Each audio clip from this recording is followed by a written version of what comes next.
Dalam hal syariat itu ada namanya perintah, ada namanya larangan. Ketaatan itu dalam dua aspek ini, baik yang bersifat perintah ataupun yang bersifat larangan, itu ada hukum ketaatan. Hanya saja dalam aplikasinya itu nanti berbeda. Sesuatu yang bersifat perintah dilakukan semampunya. Ada orang dalam hal ini sholat, oleh Nabi diperintahkan, kamu kalau sholat berdirilah. Tapi bila ada orang dia tidak mampu berdiri, maka dia mampunya duduk, bisa sholat dengan duduk. Bila dia tidak mampu dengan duduk, maka dia bisa dengan tidur miring, dan seterusnya. Ada orang dia diperintahkan untuk membayar zakat, katakanlah saat zakat fitrah dia hanya punya beras setengah kilo, hanya punya itu. Maka ini sudah mencukupi, artinya untuk sebuah perintah konsekuensinya dilakukan semampunya.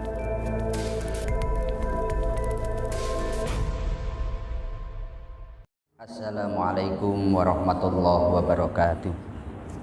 Alhamdulillah wa syukrulillah wa bini'matillah la hawla wa la quwata illa billah. Alhamdulillahilladzi an'ama alaina bi ni'matil iman wal islam. Rabbi shrah li sadri wa yassir li amri wa hlul 'uqdatam min lisani yafqahu qawli. Kepada yang kami muliakan segenap jamaah Masjid Agung Batam yang dirahmati Allah Subhanahu wa taala. Alhamdulillah, oleh Allah kita masih diberi rahmat nikmat hingga kita bisa bersama-sama melaksanakan sholat zuhur secara berjamaah.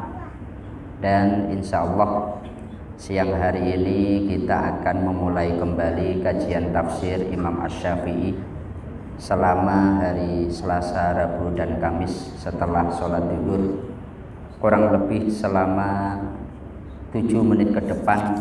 Marilah kita bersama-sama niat thalabul ilmi dan niat iktikaf di masjid kita ini, agar duduk kita bersama oleh Allah dicatat sebagai ibadah. Pembahasan kita kali ini dalam surat At-Taghabun,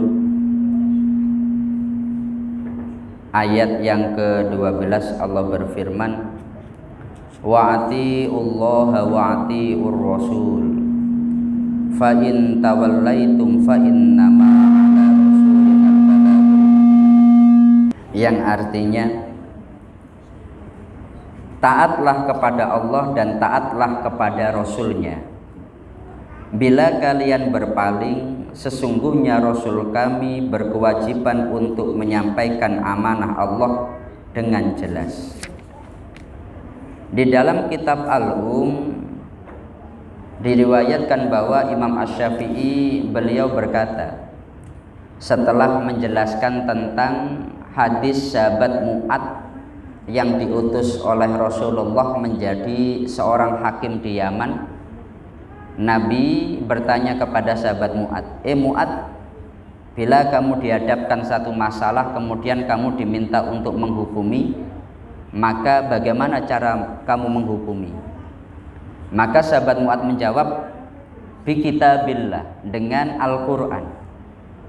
Rasulullah kemudian menjawab, fa illam tajid fi kitabillah, kalau kamu tidak mendapati hal itu dalam kitabullah, bagaimana cara kamu menghukumi? Wa fi sunnati Rasulillah, dengan sunnah Rasulullah sallallahu alaihi wasallam. Dan Rasulullah kemudian melanjutkan, fa illam tajid fi sunnati Rasulillah, kalau kamu tidak mendapati itu dalam sunnah Rasulullah, bagaimana? Maka sahabat Mu'ad menjawab, ajtahidu walam alu, saya akan beristihad, bersungguh-sungguh dalam mengkaji masalah itu untuk menentukan hukumnya dan tidak akan terburu-buru. Setelah menjelaskan hadis itu, Imam Asy-Syafi'i beliau berkata, Nabi Shallallahu Alaihi Wasallam mengabarkan bahwa ijtihad itu dilakukan setelah dalil tidak ditemukan dalam kitabullah dan sunnah Rasulullah. Tidak ada seorang ulama pun yang berbeda pendapat dalam masalah ini. Kemudian hal tersebut terdapat di dalam sabda Rasulullah, jika seorang hakim berijtihad Sebab ijtihad tidak terjadi dengan sendirinya, melainkan karena adanya seseorang yang melakukannya. Ayat yang kita bahas ini merupakan ayat perintah. Artinya Allah memerintahkan melalui ayat ini, kalian semuanya taatlah kepada Allah dan taatlah kepada Rasulullah. Dalam hal syariat itu ada namanya perintah, ada namanya larangan. Ketaatan itu dalam dua aspek ini, baik yang bersifat perintah ataupun yang bersifat larangan, itu ada hukum ketaatan. Hanya saja dalam aplikasinya itu nanti berbeda. Sesuatu yang bersifat perintah dilakukan semampunya.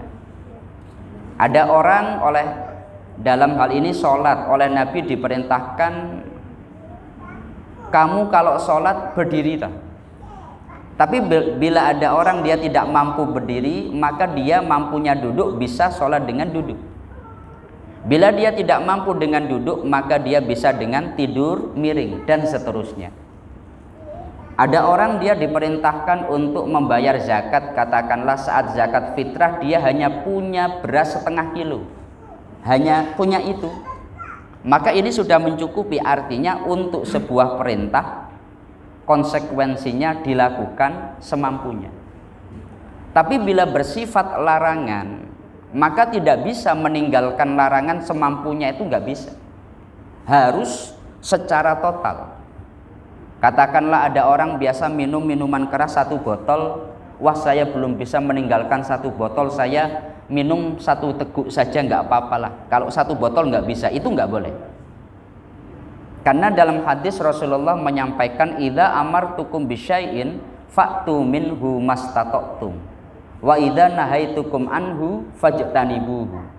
Kalau aku memerintahkan sesuatu, lakukan semampu kalian. Tapi bila aku melarang sesuatu, maka jauhilah. Jangankan untuk melakukan, mendekat saja nggak boleh. Dan yang perlu kita ketahui adalah kita itu juga harus cinta kepada Rasulullah. Tapi cinta kepada Rasulullah saja itu nggak cukup tanpa ada ketaatan kepada beliau. Katakanlah umpamanya ada orang dia sebagai wujud rasa cintanya kepada Nabi dengan dia senantiasa bersolawat dan sebagainya. Tapi di sisi lain dia melakukan sebuah kemaksiatan.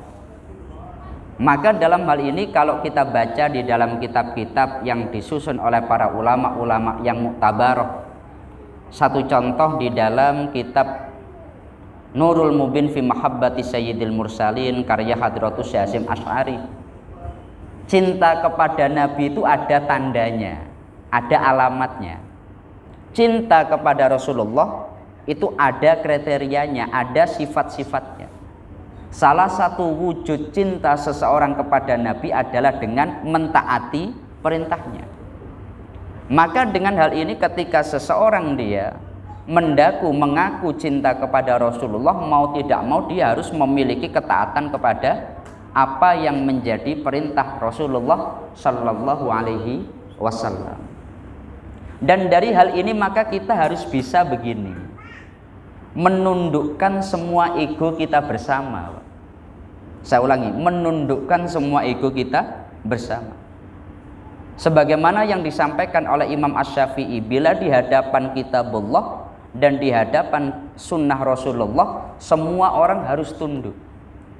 Karena Nabi tidak memihak salah satu, Nabi tidak pilih kasih. Semua ketetapan syariat itu lima sholihil ibad, demi kebaikan kita sebagai umatnya. Oleh sebab itu ketika ada dua orang yang berselisih, maka mari kita lihat dalam hal ini aturan syariat bagaimana. Nah itu yang kita lakukan. Ketika ada orang dia bersengketa, maka kita lihat dalam hal ini aturan syariat bagaimana. Nah itu yang harus ditaati. Bukan saat kita normal, saat kita nggak ada masalah kemudian kita wujud taat dengan melakukan, enggak. Saat ada problem pun juga harus menunjukkan ketaatan. Nah disinilah maka kita akan lihat bahwasanya para sahabat-sahabat Rasulullah itu luar biasa. Jangan dikira sahabat-sahabat Nabi itu mengikuti Nabi itu dengan mudah, tidak. Makanya pada saat Rasulullah berada di Madinah, para sahabat berada di Madinah, banyak para sahabat itu mengeluh. Ketika mereka berada di Mekah, meskipun dikelilingi oleh orang-orang kafir, katakanlah Abu Jahal, Abu Lahab dan sebagainya, tapi di Mekah itu musuhnya cuma satu. Dan sepanjang Rasulullah berada di Mekah tidak pernah terjadi perang. Kemudian kita sering menyebut ketika Nabi hijrah di Madinah itu kebesaran Islam, Islam berkembang luar biasa. Tapi kita juga harus tahu, seenak-enaknya di Madinah musuhnya itu makin banyak. Seenak-enaknya di Madinah terjadi perang berkali-kali. Seenak-enaknya di Madinah sekian banyak para sahabat gugur, sekian banyak para sahabat terluka. Maka para sahabat dulu pernah mengeluh, ya Rasulullah, kita ini kan hijrah dalam rangka taat kepada Engkau dan dalam rangka taat kepada Allah. Tapi kok ujian malah makin banyak itu. Ujian malah makin banyak. Maka Allah menegur para sahabat dengan menurunkan ayat, am hasibatum an tadkhulul jannata walamma ya'tikum mathalul ladzina khalau min qablikum massathumul ba'sa wad-dharra'u wa zulzilu hatta yaqula rasulu walladzina amanu ma'ahu mata nasrullah ala inna nasrallahi qarib, sampai seterusnya. Jangan menyangka dengan kamu taat kepada Allah kemudian kamu nggak ada masalah. Nabi pun ada masalah, orang soleh pun juga harus ada masalah, orang kafir ada masalah, orang mukmin ada masalah. Tapi yang membedakan, dalam masalah yang dihadapi oleh orang mukmin, orang muslim, dia akan tunduk dengan ketetapan Allah Subhanahu wa ta'ala. Dan disinilah maka amanah yang diterima Nabi untuk disampaikan kepada kita bersama. Semoga kita semuanya ini betul-betul menjadi umat Rasulullah yang senantiasa mentaatinya, yang senantiasa mencintainya, dan semoga kita semuanya tergolong orang-orang yang husnul khotimah. Amin ya rabbal alamin. Mungkin itu yang bisa kami sampaikan dalam kesempatan yang singkat ini. Mari kita tutup dengan bersama-sama membaca surat Al-Fatihah. Al-Fatihah. A'udzubillahi minasyaitonirrajim. Bismillahirrahmanirrahim. Alhamdulillahirabbil alamin arrahmanirrahim maliki yaumiddin. Iyyaka na'budu wa iyyaka nasta'in ihdinas siratal mustaqim siratal ladzina an'amta 'alaihim ghairil maghdubi 'alaihim waladdallin. Amin. Kurang lebihnya dari kami mohon maaf. Akhirul qauli wallahul muwaffiq ila aqwamit thoriq. Wassalamualaikum warahmatullahi wabarakatuh.